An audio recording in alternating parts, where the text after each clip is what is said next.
গতকাল বিয়ে চলে গিয়েছে, আজকে রিসেপশন পার্টি। সেখানে আমি কি পরেছিলাম, কিভাবে সেজেছিলাম, আর একটা পার্টি মেকআপও করে দিতে হয়েছিল, তাই থাকছে আজকের ভিডিওতে। আসসালামু আলাইকুম, কেমন আছেন সবাই?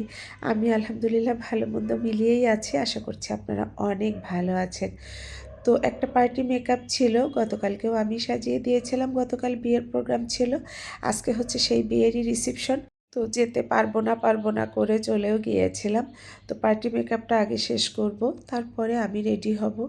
তোর বেস মেকআপটা করে দিয়েছি, তারপর আইব্রো ঠিক করে দিয়েছি, আর তারপরে হচ্ছে আইলুকে চলে গিয়েছিলাম। আমি কখনোই পার্লারে গিয়ে সাজগোজ পছন্দ করি না, এটা আমার কাছে ভীষণই আর্টিফিশিয়াল মনে হয়। আর মনে হয় ঘরে নিজে হাতে সাজলে এটার মধ্যে একটা ন্যাচারাল লুক আসে, যেটা আমি পছন্দ করি পার্সোনালি। তো ওকে আমি সাজিয়ে দিয়েছি, কালকের সাজটাও ভালো হয়েছিল, তার তুলনায় আজকের সাজানোতে আমার নিজের কাছেই বেশি ভালো লাগছে। আজকে ওকে একটা পিঙ্ক শাড়ি পরাবো, সেটার সাথে মিল রেখেই আমি আইশ্যাডো লিপস্টিক দেওয়ার চেষ্টা করছি। ফাইনালি আলহামদুলিল্লাহ সাজটা খুবই সুন্দর হয়েছিল, আমার নিজের কাছে তো ভালো লেগেই ছিল, প্রোগ্রামে সবাইও খুব পছন্দ করেছিল। তো যে শাড়ি পরানো হয়ে গিয়েছে, সাজগোজও কমপ্লিট, এখন শুধু চুলটা সেট করতে হবে। তো চুলটা সে তার স্বাধীনতা মতো করতে চায়, কালকেও সে যেভাবে দেখিয়েছিল সেভাবেই করেছিলাম। আজকে সে চুলটা একটু কার্ল করতে চেয়েছে। রোড চুলগুলো এমনিতেই সুন্দর মাশাআল্লাহ, ওটা ছেড়ে রাখলেও ভালো লাগে। তো সামনে দিয়ে তার আজকের আবদার হয়েছে একটু কার্ল করবে, তো সেটাই করে দিয়েছিলাম। ফাইনাল লুকটা অসাধারণ হয়েছিল মাশাআল্লাহ। তো ওর সাজগোজ মোটামুটি কমপ্লিট, এবার আমি আমার আউটফিটে চলে আসি। আজকের জন্য আমি যেটা পরবো সেগুলো রেডি করে নিয়েছি।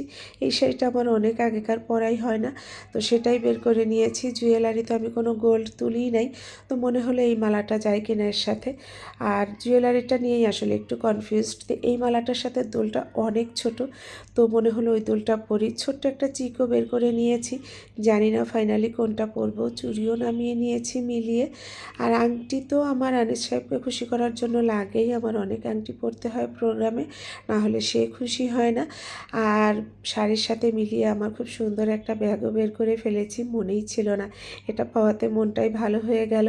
এবার আমি আমার মেকআপে চলে যাব। যার পার্টি সাজ দিয়েছি তারটা একদম কমপ্লিট করে আজকে আমি আমার সাজে বসেছি। তো সাজগোজ কমপ্লিট হবার পর সবাই জানাবেন কেমন হয়েছিল। আর আজকে তো পুরোটা দিতে পারছি না, কারণ ভিডিও লং হয়ে যাবে, তো যতটুকু দিচ্ছি দিলাম। আর আগামী দিন নেক্সট পার্ট আপলোড করব, তো সবাই জানাবেন আর আমার জন্য দোয়া করবেন। শরীরটা কিন্তু আমার এখনও অনেক খারাপ, তারপরেও মনের জোরে আসলে অ্যাটেন্ড করছি 2 দিনের প্রোগ্রামেই, কারণ ওই বেশি তুলু তুলু করে শুয়ে বসে থাকলে আমার শরীর ভালো হওয়ার সুযোগ আরও কমে যায়। যার কারণে আমি নিজেকে ব্যস্ত রাখতে চাই, শরীর যতটাই খারাপ হোক না কেন। তো তারপরেও সবার কাছে আবারও বলছি আমার কেমন লাগছে ফাইনালি জানাবেন, কিন্তু নেক্সট পার্ট সামনের দিন থাকবে।